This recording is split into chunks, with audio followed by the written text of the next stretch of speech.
Somewhere over the Alaskan wilderness, a radar screen goes quiet. Then a warning light ignites. A missile lock from an aircraft that, seconds ago, wasn't there. Wasn't supposed to exist on that battlefield at all. The pilot on the receiving end was flying one of the most advanced jets on Earth. He never saw what killed him. For 30 years, the world believed a simple equation, repeated so often it stopped sounding like a claim and started sounding like a law of nature. Bigger budget, more thrust, deeper stealth, superior jet. The superpowers wrote that gospel, and everyone else paid to believe it, emptying treasuries, waiting decades for aircraft that arrived late, flew rarely, and cost fortunes just to keep off the ground. Then a small nation, with a fraction of the budget, broke the equation. Not with propaganda, with results nobody could spin away. In the unforgiving arena of live combat exercises, no narrative management, no second chance, a Swedish fighter jet began doing something that wasn't supposed to be possible. It was hunting the giants, quietly, methodically, winning.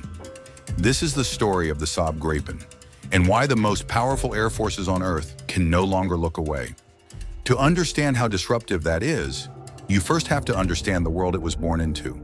Post-Cold War fighter development is not a story of steady progress.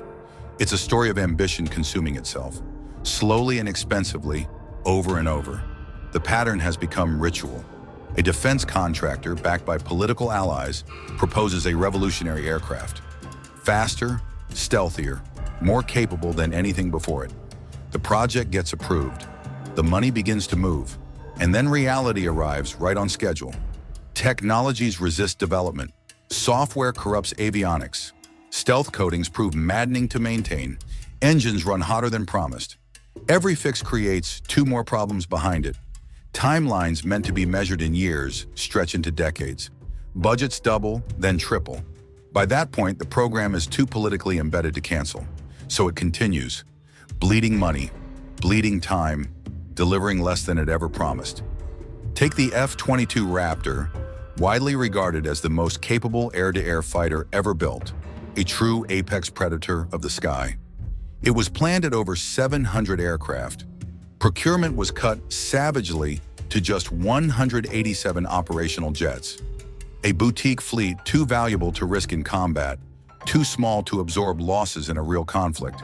When the production line closed, it closed permanently. Every lost airframe would be irreplaceable. The F-22 stands today as both a masterpiece and a cautionary tale. Then came the F-35 Lightning II, the most expensive weapons program in human history, conceived as a single aircraft to serve the Air Force, the Navy, and the Marine Corps at once. What followed was 15 years of turmoil, software bugs that grounded fleets, engine failures, maintenance nightmares.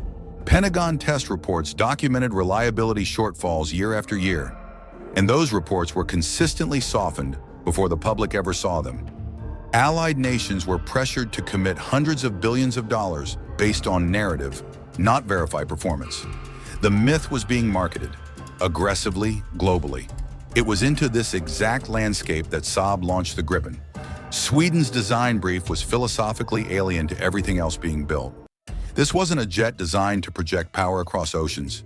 It was a jet designed to protect a sovereign nation against a numerically superior adversary, at a cost that nation could sustain for decades.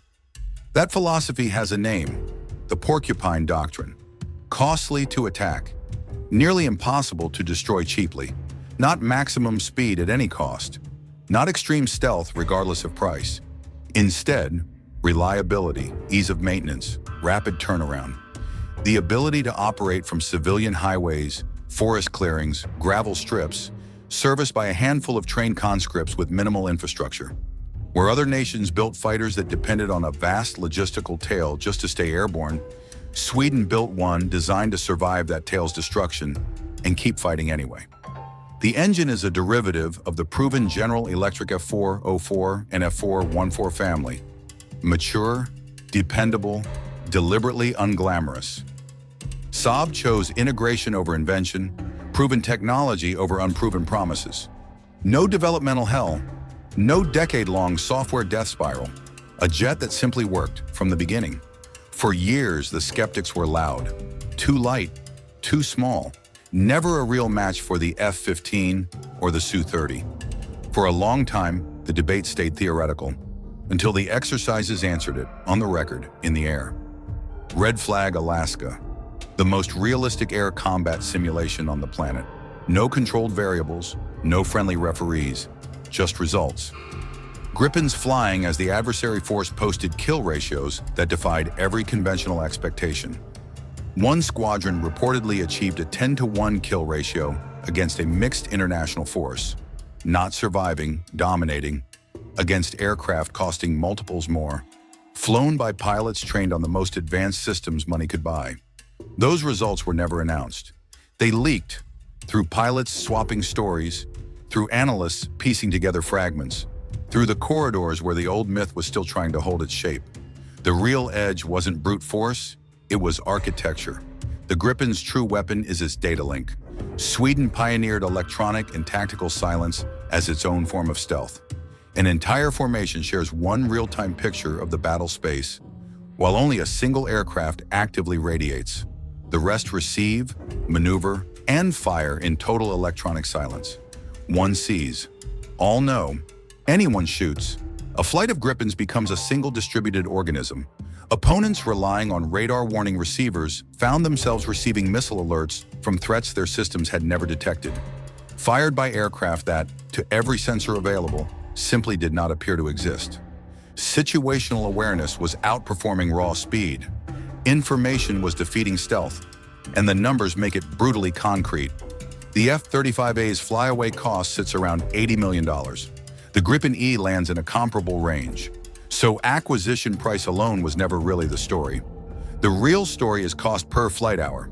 The F-35 exceeds $40,000, and its own target of $25,000 remains unmet years later. The Gripen runs under $10,000 per flight hour. Some estimates place it as low as $5,000 to $8,000. For every hour a nation flies one F-35, it could fly the Gripen 4 to 5 times over. A balanced fleet generates more sorties, more presence, more sustained operational impact, year after year. Availability is its own form of capability, and the Gripen is almost always available. Pilot testimony, gathered across years of multinational exercises, converges again and again on one theme: the cognitive ease of the Gripen cockpit. Sweden engineered the interface to serve the pilot in combat, not pull his attention away at the worst possible moment. One European pilot put it simply: fighting a ghost, hard to find, harder to track. Early F-35 pilots praised the raw power of its sensors, but repeatedly reported information overload and a steep learning curve. Sweden reversed that priority. Technology serves the pilot fights the war. The reverberations are still moving through the global defense establishment, quietly right now. Smaller nations began running genuine procurement competitions built around verified performance requirements, not glossy promises. The Gripen entered as a finalist, sometimes a surprise winner. The old myth that the most expensive option automatically guarantees the best security began for the first time in decades to lose its grip. Even inside America's own Air Force, a quiet acknowledgement surfaced: the need for a genuine high-low mix, affordable, capable jets flying alongside expensive advanced platforms.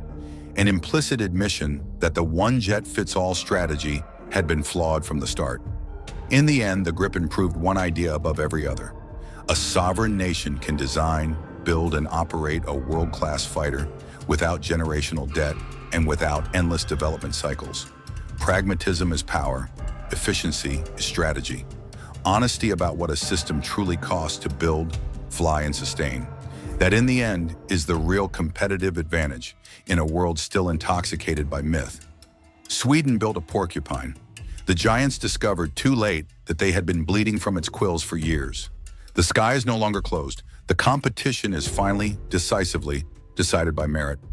What do you think about all this? Tell us in the comments below. See you in the next one.